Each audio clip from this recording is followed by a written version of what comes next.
madaling araw, magandang araw sa atin lahat, mga kababayan, saan man panig kayo ng daigdig naron.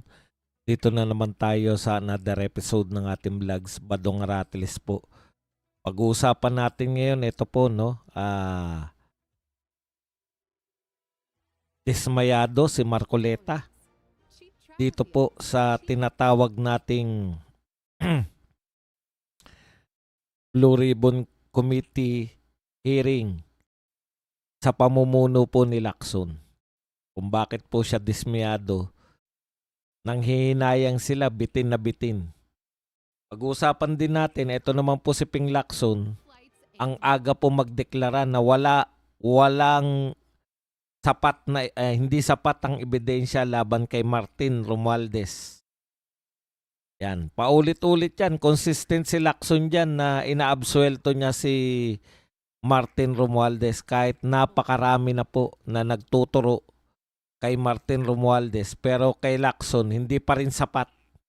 Ang tanong, kailan sasapat ang sapat? Kailan magiging sapat sa iyo ang ebidensya, Lacson? Hindi ba Blue Ribbon Committee? Hindi ba yan nga dapat ang trabaho mo bilang Blue Ribbon Committee Chair na maghanap ka ng ebidensya laban kay Martin Romualdez? Okay. Ang agang pumalag ni BBM Sabug. Sabi ni BBM Sabug, di lang si Marcoleta, lahat dismayado sa sarsuela ni Pinky. Yan po mga pag-uusapan natin at iba pang balita, pero bago yan, kung bago ka pa lang dito sa ating channel, mag-subscribe ka na. Dahil ito lang ang tanging channel na may kinikilingan, may pinapanigan. Una sa balita, huli sa impormasyon, kaya ano pang hinihintay nyo? Pindot na, okay. Meron din nga pala nilabas na minority report itong nasa minority. 6 sa 9 na minority ang pumirma rito sa minority report. Pero kagyat po ito na binaliwala. Kagyat na binaliwala ng Senate President Tito Soto.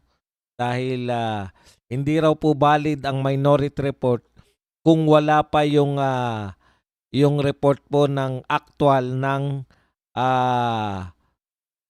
Blue Ribbon Committee. Kape-kape po tayo.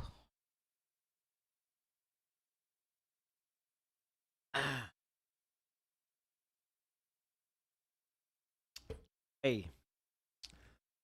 Kahit po napakaraming nagtuturo na testigo, ang dami pong bumabanggit sa pangalan ni Martin Romualdez.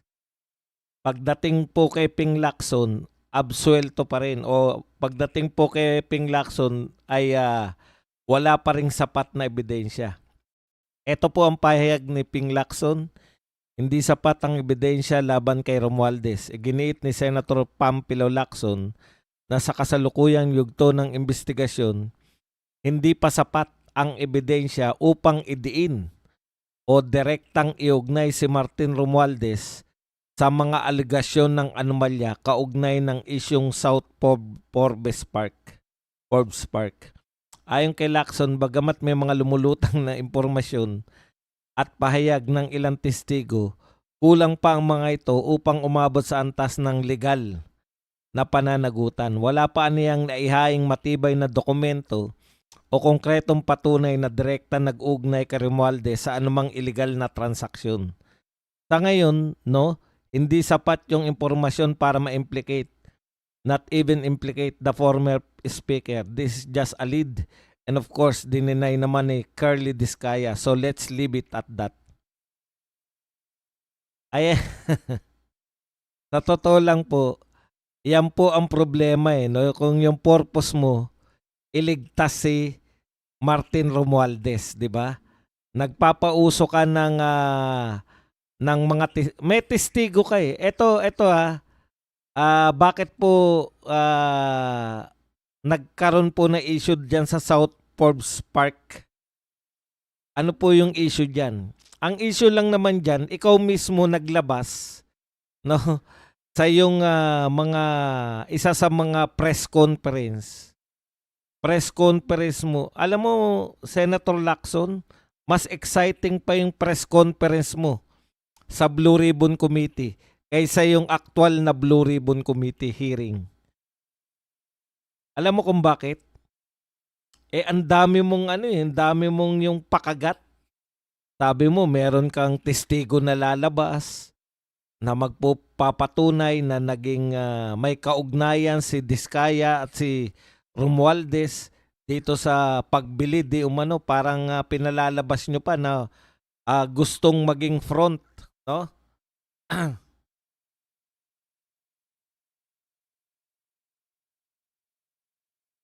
Gustong maging front, gustong ginawang front ni Diskaya, parang ganun ang dating sa amin eh. Tapos ikaw mismo ang naglabas nung testigo. Eto lang Senator Ping Lacson. Alam ko hindi mo ilalabas yung testigo na yan kung wala kang purpose. 'Di ba?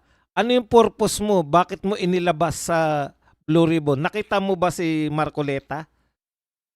Kung paano siya maglabas ng testigo?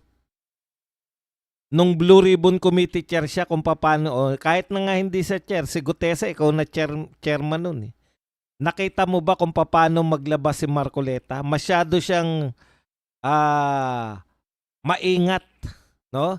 Kaya nga pinanumpa niya pa si Gutesa, baka kasi meron pang affidavit si Gutesa eh. Baka kasi pagdating dun sa hearing, iba na sabihin ni Gutesa, hindi na yung sinabi sa kanya. Hindi mo ba in-interview man lang yan dalawang nakatago ang mukha na testigo mo?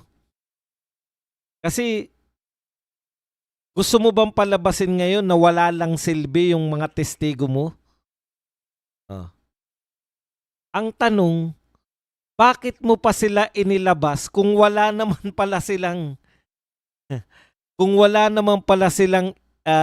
sasabihin na mag-i-implicate sa kay Romualdez? Kasi testigo sila laban kay Romualdez eh. Laban kay Romualdez at Diskaya. Early Diskaya. Ngayon, ang tanong ko lang, hindi mo ba in-interview yung mga yan? Wala ka bang ideya kung ano sasabihin nila? Kaya sayang, 6 na oras, sayang yung panonood ng mga tao kasi ang purpose mo naman pala sabihin na wala pang malinaw na ebidensya laban kay Martin Romualdez. Ang masakit nito, testigo mo yun. Ikaw naglabas nung testigo mo tapos sasabihin mo sa amin ngayon lahat na wala namang ebidensya laban kay Martin Romualdez. In the first place, bakit mo pa sila inilabas? Dapat nag-focus ka na lang sa iba. Alam mo yun? Bahagi pa sila ng pampabagot sa amin. Nabagot kami.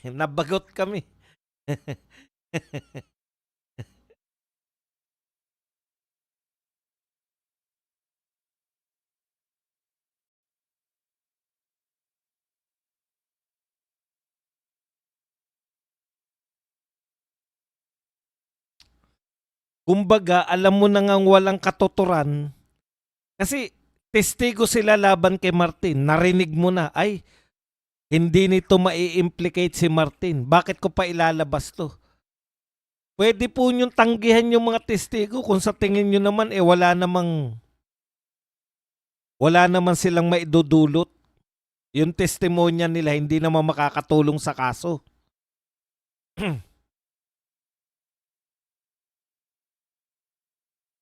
Ano po sino po dinidiin nila? Wala lang.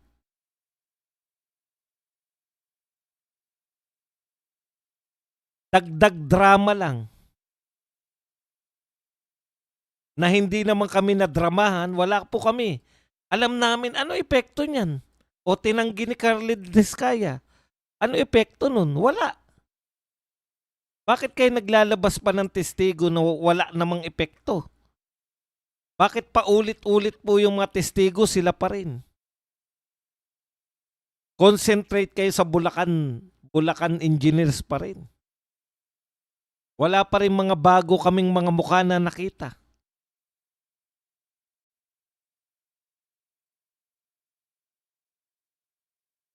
O ang gusto nyo talagang palabasin na wala talagang matibay na ebidensya laban kay Martin. Hindi mo naman pinupurso yung matitibay na lead. Di ba? May mga matitibay ng lead laban kay Martin, ayaw mong tumbukin. Naghahanap ka pa ng ibang distraction. Kukuha ka ng testigo para sabihin na hindi matibay yung ebidensya laban kay Martin Romualdez. Okay. Eto po, tignan nyo po tong, hindi, basahin muna natin kung anong katwiran ni Ping Lacson. Ay, nabasa na pala natin. Ito naman po kay, bakit po dismayado itong si Marcoleta. Marcoleta, dismayado sa Blue Ribbon ni Lacson. It is a little bit disappointing on my part kasi I was expecting more. Okay. Tahasang nagpahayag ng pagkadismaya si Senator Rodante Marcoleta sa takbo ng investigasyon ng Senate Blue Ribbon Committee sa issue ng umano'y flood control corruption sa ilalim ng pamumuno ni Senator Pampilo Lacson bilang chairman ng committee. Ito po ay balita sa Ang Balita ngayon. Ayon kay Marcoleta, marami umunong mahalagang lead ang nababanggit. Yun po yun, may lead ka na eh. Sa mga pagdinig, ngunit hindi na nasusundan o napapalaliman. Giit niya, inaasahan niya magiging mas agresibo at mas masinsinan ng direksyon ng investigasyon, lalo na sa mga detalye at dokumentong diretsyong binanggit ng mga testigo. Alam niyo po, lalo na pag sumisingit sila, yung sila Bam Aquino, hindi mo talaga, iba talaga yung direksyon ni Bam Aquino, no? Hindi mo maintindihan na kung ano yung gustong palabasin ni Bam Aquino. Nag-uusap sila, ganun, nagawa nyo na ba tong mga self-promotion lang yung kay Bam Aquino? Nagawa nyo na ba tong mga suggestion ko? Kala mo talaga, importanteng tao siya. Bagot na bagot kami sa'yo, wala nakikinig pag, ay, si Bam Aquino na ba? Lipat na muna natin. Hanap muna tayo ng vlogger. Pag si Marcoleta na ulit. Hindi pa ba magsasalita si ano? Ganun po yung ano namin. Hindi pa ba magsasalita si Libiste? Umalis na ba si Libiste? Bakit parang hindi pinagsasalita? So it is a little, balik tayo sa kay Marcoleta. So it is a little bit disappointing on my part. I was expecting more. Matapos mapansin na may mga testigong naroon na ngunit hindi umano lubos na nauusisa. Bitin ang investigasyon. Ilang beses binigyan diin ni Marcoleta na may mga isyong biglang humihinto kahit malinaw na may binubuksan linya ng pananagutan.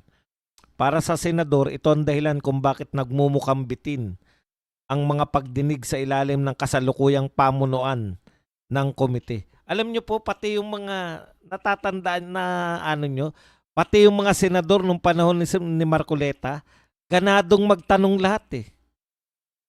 Diba? Ngayon na, si Kiko Pangilinan lang ang excited eh, sa totoo lang. Si Kiko Pangilinan kasi ang pinaka-boring na tao sa buong mundo. Sila ni Bam Aquino nagko-contest. Kaya excited sila dyan eh. Pag naboboring yung mga tao, mas naboboring ang mga tao, mas excited si Kiko at si Bam. Ang isa pa na excite sa kanila, si Father Plavila.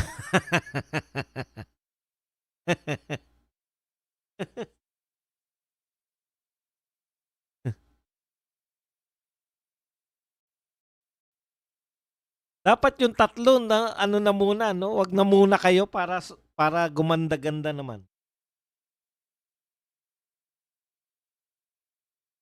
Okay, ito po ang mga gustong tutukan ni Marcoleta. Mga dokumentong may kaugnayan sa isang bahay sa 30 Tamarin Street na nabanggit sa testimonya. At ang mas malalim na pagtatanong sa mga dating opisyal ng gobyerno na naroon na mismo sa hearing. Naroon na si Bunoan, naroon na yung mga engineer ng Bulacan, naroon na yung Yusek Bernardo, naroon na yung sa DepEd. Bagamat pinagtanggol ni Lacson ang takbo ng pagdinig at sinabing kulang lamang sa oras, malinaw na hindi ito sapat na paliwanag para kay Marcoleta. Aniya, kung seryoso ang Senado sa paghanap ng katotohanan, dapat inuuna ang paghabol sa ebidensya, hindi yung pagputol sa diskusyon. Correct. Bilang tugon, kabilang si Senator Marcoleta sa mga nagsulong na isang minority report na nagsisilbing babala na may aspeto na investigasyon na maaring maiwan at matabunan kung hindi agad kikilos ang komite.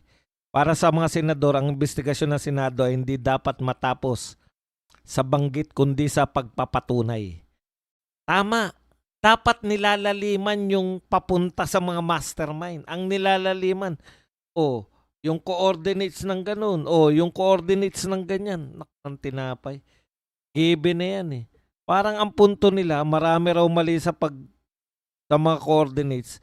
Gusto pa yatang palabasin na nagkamali lang sa coordinates. Pero wala talagang wala talagang ghost project. Nagkamali lang ng coordinates. Hindi nyo na po mabubura sa amin yan unless nasabihin ninyo at ituro nyo, etong coordinate na to, dito dapat to makikita. Kalokohan po yan. Alam niyo yung ginagawa nila, pinapalabnaw nila yung usapin para isipin natin na wala naman pala talagang ghost project eh. Nagkamali lang na coordinates.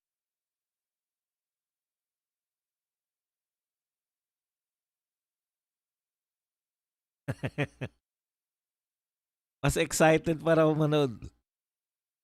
Pati gender ni Bamakino, di rin maintindihan. Huwag kayong ganun. Bakit ba? May duda ba kayo? May magandang asawa yata yan. Okay. Punta muna tayo sa iba. Yung binabanggit na minority report, meron po tayong niyan, no? Yung mga summary.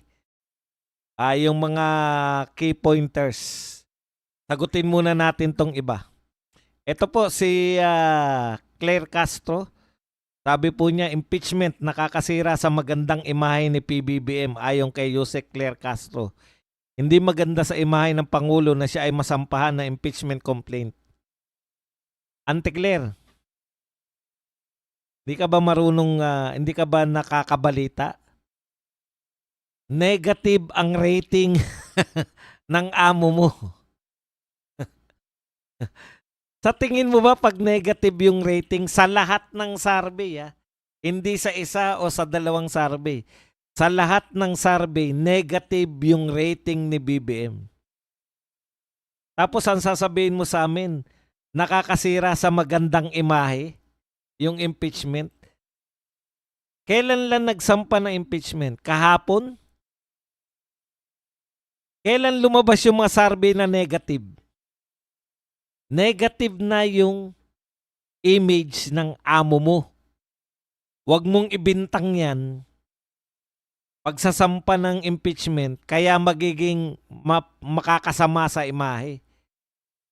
Ang kahulugan ng negative rating ay masama ang imahe.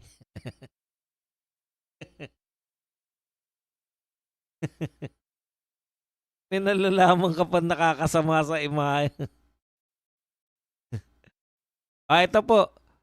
Sagutin lang po natin to. Bakit daw bida-bida si Boy Genius? Question daw po ni Bonoan yung motibo ni Libiste sa pagkuha ng Cabral files.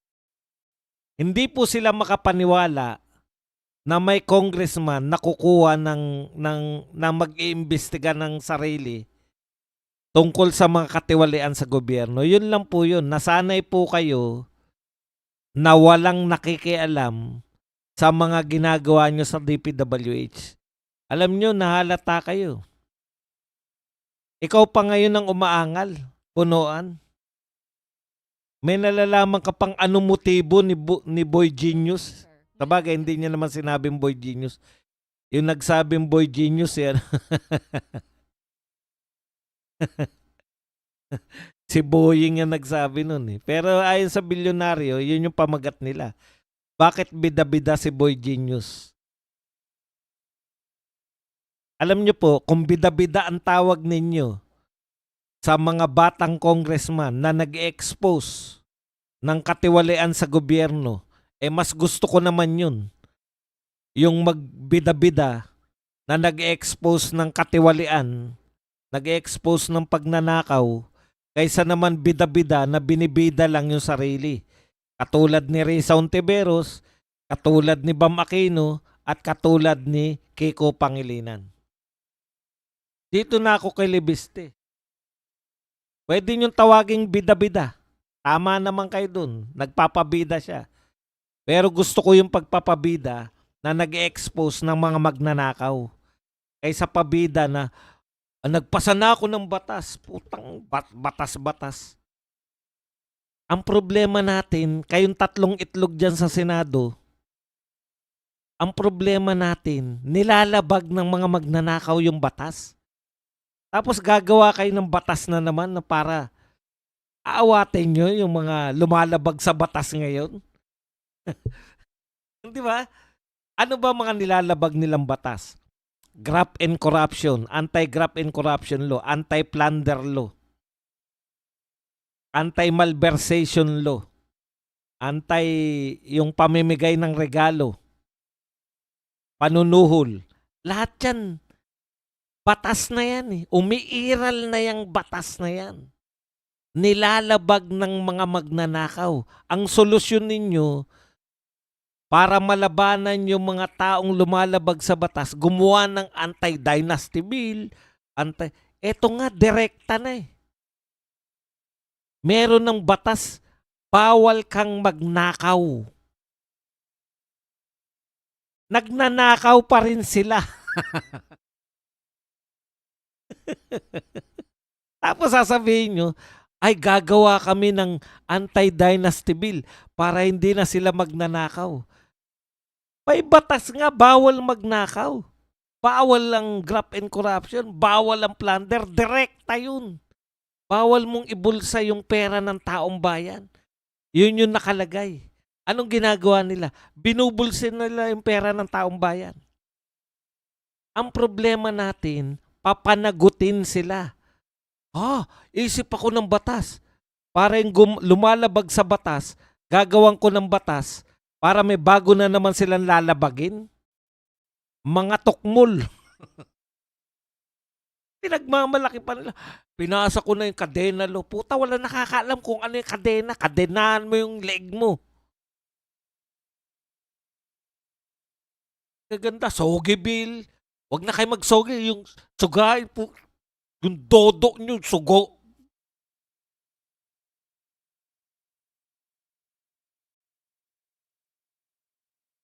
Mag-imbestiga kayo ng mga paglabag.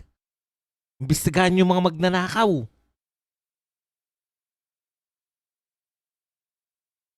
Thank you very much kay Hapon. Hello po Sir Buds, pang copy po, 1,600 yen. Ayun, si Ma'am Tess pala to. Thank you very much, Ma'am Tess. God bless po. Yan. Ay, batas-batas. Hindi po ako against sa batas, 'di ba?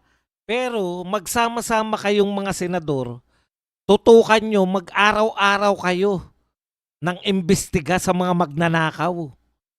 Hindi yung ibig nyo sabihin kaya sila nakakapagnakaw dahil walang batas? Nilalabag nga nila yung batas.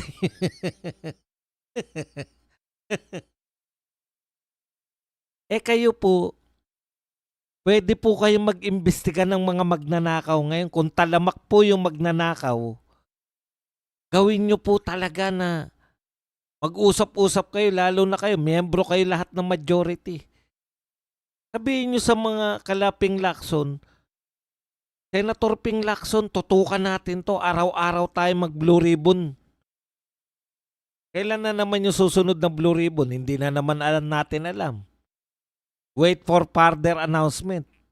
Kasi, na-announce na ni Lacson, nag-hearing na siya para palabnawin yung kaso ni Martin Romualdez. Wala na naman.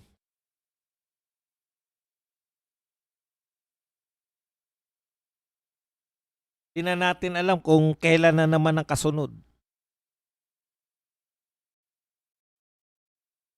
Pwede po kayo mag-imbestiga lahat eh. Kung ang hawak mo, kumiti ka ng agriculture, mag-imbestiga ka sa mga pagnanakaw sa agriculture. Ganun muna tayo, focus muna tayo dahil puro magnanakaw tong nasa gobyerno. Matataas lang tungkulin ha. Huwag naman po kayong pumalag na. Yung mga, kung kayo po, pangkaraniwan teacher, pag sinabi pong marami magnanakaw sa DepEd, hindi po kayo yun. Yung mga nasa taas nyo. Hawak mo, Education Committee, Pam Aquino. Imbestigahan mo yung mga magnanakaw dyan muna. Isip kayo ng isip na idadagdag yung batas. Wala rin naman. Lalabagin din yan. Yun lang. Sabi ni Kusina Kikay, putya, paano mag-iimbestiga yung mga yan? Halos lahat sila mga magnanakaw. Tropa pips nila yung mga magnanakaw. Wala talaga mangyayari sa atin.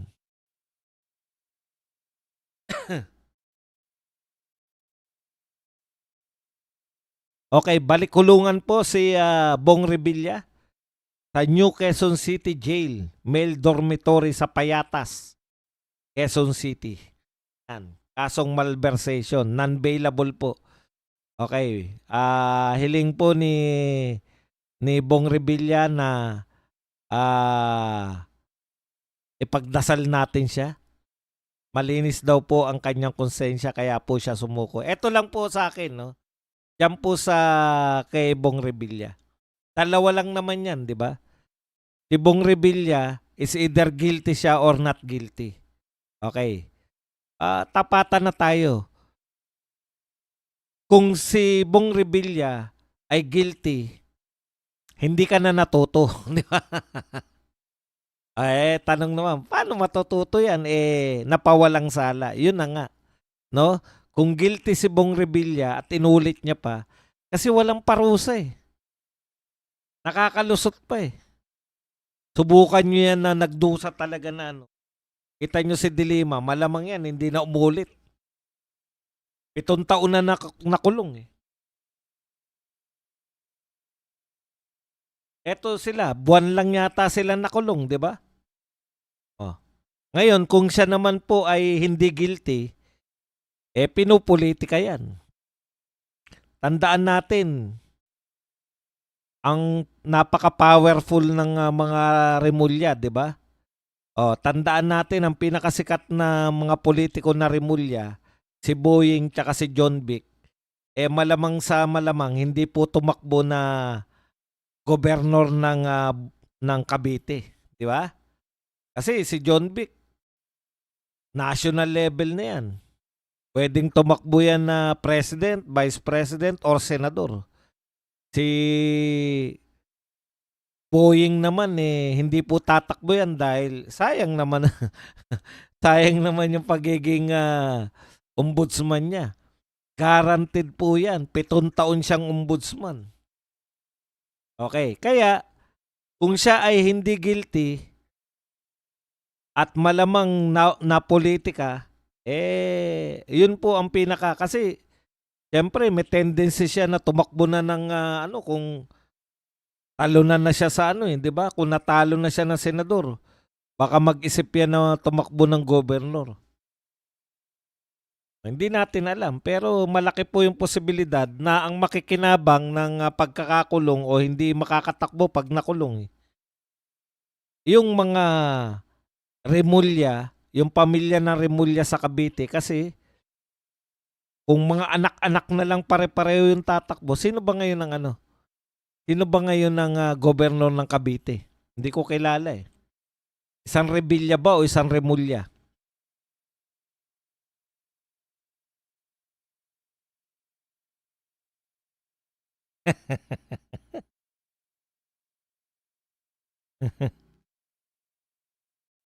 Okay. Punta na po tayo rito. So malaking bagay yan sa mga ano, no? Kunwari, anak na lang ni John Vic o anak ni Boying ang tatakbo. Eh kung anak lang ni Boying o anak ni John Vic o kapatid lang nila, malamang talunin sila ni Bong Revilla kung si Bong Revilla ang tatakbo ng Cavite. Pero kung anak na lang din ni Bong Revilla versus anak ng mga Remulla, ba may laban sila, 'di ba? O yun eh. Okay. Marcos upset with bribe try on Remulla brothers stand by their integrity. Natutuwa po, no? Tuwan-tuwa po si BBM sa integridad ng magkapatid na Remulla dahil hindi raw po nagpadala sa suhol. Ba? Gandang projection ng mga Remulla yan, di ba? Oh. Hindi nakukuha sa suhol. Hindi nga kayo nakukuha sa suhol. Bakit hindi nyo ipakulong yung nanunuhol sa inyo? At saka bakit upset ka lang, BBM? Mr. President, bakit upset ka lang? Hindi ba dapat sabihin mo na ipakulong natin yung ng bribe sa kanila? Sa bagay, ikaw nga umamin ka rin, Mr. President, na binablockmail ka ng attorney ni Saldico, di ba? Kung si Mr. President nga, binablockmail eh. Binablockmail eh. Hindi naman pinakulong yung nambablockmail sa kanya eh. Remulla pa kaya. Kaya lang, palusot lang po yan. Ako sa tingin ko, yung mga ganyan salitaan, palusot lang po yan. Hindi ako naniniwala na, kita nyo ngayon, lumalabas na may integridad. May integridad yung mga Remulla na yan. Okay, eto na po yung minority. Pero bago yan, eto po muna yung pahayag ni Amy Marcos tungkol po sa pagkadismaya nila ni Marcoleta. Okay, bitin ang BRC, Senator Marcos at Marcoleta naglabas ng minority report. Ito po ay press release nito ni Amy Marcos na pasakalye kung ano tong minority report. Nilahad ni Senator Amy Marcos at ni Senator Marcoleta ang minority report on the Senate Blue Ribbon Committee investigation na pinamagatang The Philippines Underwater, kung saan tahasan nilang kinwestiyon ang limitado at hindi komprehensibo naging takbo ng investigasyon sa mga umano'y anomalya sa flood control projects. Paglilinaw ng senadora, nananatiling kulang-kulang at hindi sapat ang mga pagdinig ng BRC upang matukoy ang buong katotohanan sa likod ng issue. Hindi umuusad. Binibitin ninyo ang mga tao. Sadyaman o nakakaligtaan, tila may pagpipigil sa paglalahad sa buong katotohanan. Pahayag ng senadora tungkol sa kanyang obserbasyon sa proseso ng investigasyon. Tama ang diin ng minority report na tanging isang komprehensibo, patas at walang takot na investigasyon ang makakasiguro na gamot ay laging bago. Joke lang, joke. Ang makakasiguro na ang tunay na salarin ang mga mastermind ang dapat managot. Kate niya. Yun po ang nakakalimutan no? Yung hanapin ng mastermind. Binatikos din ni Marcos na ang biglang paghinto ng investigasyon matapos ang testimonya ni Orly Gutesa na ayon sa kanya ay nagdulot ng seryosong pagdududa sa tunay na layunin at integridad na naging ulat ng komite. Hindi pa rin pinalampas ng senador ang umano'y critical leads na hindi pa rin tinutugunan ng komite hanggang sa kasalukuyan. O, yung mga dapat sundan ni Ping Lacson, hindi sinusundan eh. Naging malawak ang pagtutok sa DPWH sa ilang kontratista. Ayan, katulad ng mga Diskaya at maging ng ilang senador.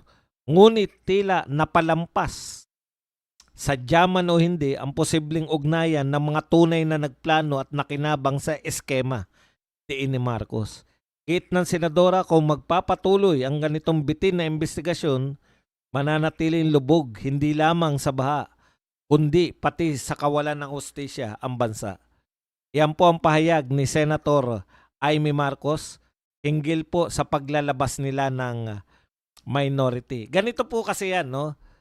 Yung committee report po, Blue Ribbon Committee Report, inunahan na ng minority kasi parang walang patutunguhan eh. Parang nakinikinitan nila na ayaw sundan ni Lacson yung mga lead. Ayaw matukoy ni Lacson. Yun yung sinasabi nila. Hindi papunta sa mastermind yung investigasyon ni Lacson. Kaya yun po ang puna ng minority. Kaya po sila naglabas ng kanilang minority report para ipaalala po sa taong bayan na hindi dapat yun, no? Hindi dapat yung tinatahak ni Lacson ang maging tunguhin ng BRC. Parang kung susundan mo yung investigasyon ni Lacson, parang walang mapaparusahan eh. Oh. Yung lahat ng mga tumatanggi lang. Hindi po totoo yan. Hindi totoo yung sinabi ni ganun. Hindi totoo yung ganunan lang eh. Ayaw talagang i-pursue yung mga mastermind. Okay. So, nag-search po tayo ng konti. Ito palang minority report ay 576 pages. Kaya hindi ko po sasabihin na yan ay nabasa ko. Ito lang po yung mga key findings ng report. Kaya hindi po ako magsisinungaling sa inyo na binasa ko yan, 576 pages. Hindi ko po binasa yan. Tinanong ko lang po rito sa Google, may AI na yung Google, na magbigay siya ng summary nitong minority report. Ito po yung pinahayag galing po sa Google. The 576 minority report released on January 20, ngayon lang po, mainit-init pa to, by Senators Rodante Marcoleta and Amy Marcos, challenges the official Senate Blue Ribbon Committee findings regarding the 545.6 billion flood control scandal. Ito po ang mga key findings ng report. Una, identification of masterminds. Yan. Tinutukoy po nila. The report explicitly names, pinangalanan po ng minority report ang sinasabi nila na mga mastermind. Ito po, si Martin Romualdez. The report explicitly named former House Speaker Martin Romualdez and former Ako Bicol Representative Saldico as the alleged true masterminds behind the anomalous fund distribution. Palakpakan naman natin yung minority. Yan ang mga tunguhin, no? Dapat. Okay. Kasi pinalalabo ni Lacson eh. Nagde-declare si Lacson na wala pang sapat na ebidensya kay Martin. Paano magkakaroon ng sapat na ebidensya? Ayaw mong sundan yung mga lead. Diba?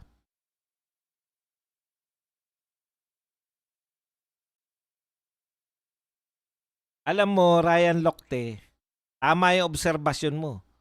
Bakit si Marcoleta lang? Alam nyo na ngayon yung kakayahan. Bagay kay Marcoleta yan. Abogado, magaling siya riyan eh. Kanya-kanya pong kanya-kanya pong husay yan, di ba? Yan po ang kaibahan ng Marcoleta. Basta sa kaya nga bagay siya dapat sa Blue Ribbon Committee. Kaya tinatanong nyo bakit si Marcoleta. Lahat po kasi ng mga senador will pale in comparison kay Marcoleta pagdating po sa mga investigasyon. Ayan po yun. Yan ang sagot ko dyan. Okay,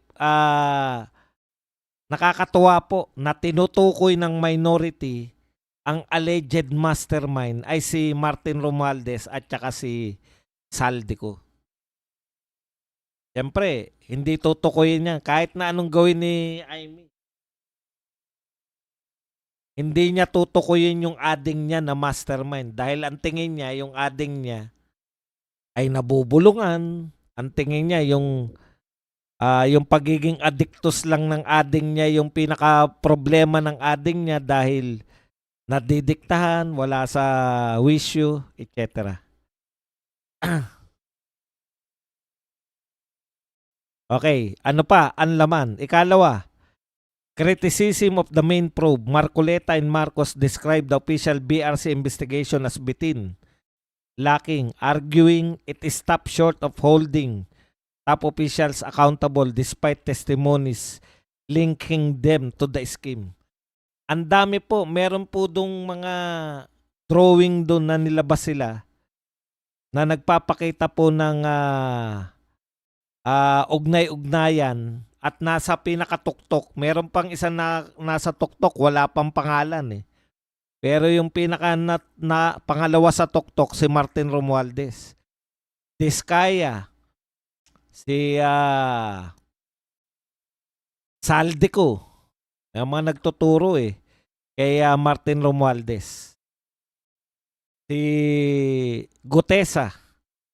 Oh, marami pong nagtuturo kay Martin Romualdez. Kaya nabibitin itong si Marcoleta, bitin si Marcoleta at si Amy Marcos sa tinutungo ng investigasyon kasi hindi tinutumbok yung natukoy na nila na pinaka-posibleng mastermind. Okay, katlo, ghost and substantial projects. It corroborates earlier findings of ghost projects and severely deficient infrastructure, citing a scale of systemic corruption estimated to siphon roughly 700 billion annually from the national budget. Ito po, no? Sabi po ng Minority Report, systemic. Talagang nasa sistema, parang sinindikato nila yung budget. 700 billion a year. So yung huling 3 taon, 2023, 24, 25, almost ay mahigit 2 billion pala.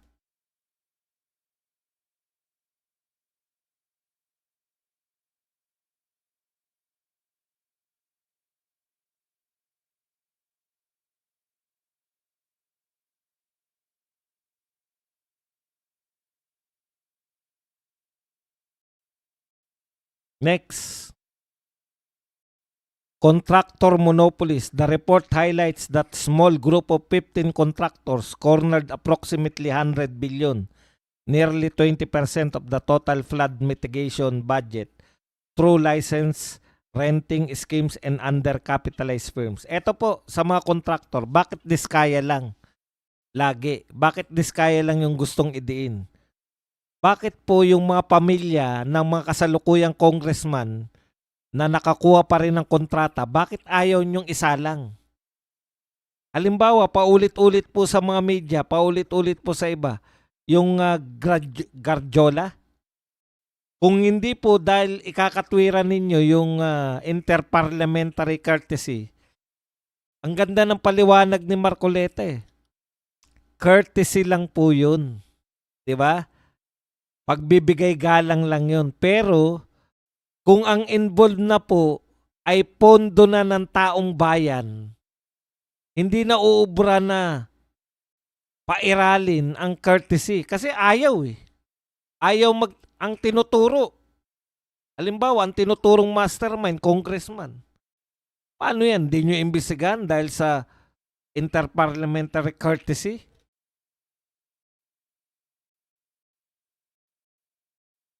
Yung mga iba pa, sabi 15 tong top contractors. Bakit si Diskaya lang po yung naimbestigahan? Okay. Budget insertions. It details testimonies regarding a kickback scheme where DPWH officials allegedly made budget insertion to ensure specific projects were funded in exchange for 10 to 25% commission. yung pangungumisyon sa mga budget insertion. Kaya kaya ang ganda po ng Minority Report. Kung eto susundan ni Lacson, may direksyon po yung kanyang investigasyon. Hindi po natin alam kung sinasadya ni Lacson na ganyan na lumabnaw, kasi dapat palalim na o kaya palawak. Balik lang, Bulacan pa rin hanggang ngayon. Exoneration of minority colleagues while acknowledging testimonies implicating Senators Jinggoy and Joel Villanueva. The report claims there is not enough evidence to establish their direct involvement. Ito po, si Tito Soto po nagpahayag na. Tito Soto has labeled this document unofficial and just a piece of paper. Under Senate rules, as a minority report is typically only recognized after the mother committee, currently led by Pampilo Lacson, files its own report. Yan. Okay, yan po yung punto natin dito, no? Imbes po na baliwalain ni Tito Soto, makakakuha kayo dyan ng maganda sa minority report. Hindi porket minority, wala na sila. Ito po pinakamagandang suggestion ng minority. Kung makikinig lang si Ping Lacson tsaka si Tito Soto dito sa mga inisa-isa ng minority, gaganda po yung direction. Hindi yung maglalabas ng dalawang nakamaskarang testigo. Yung pala, wala naman palang sasabihin na magdidiin kay Martin. Bakit pa natin kinuha?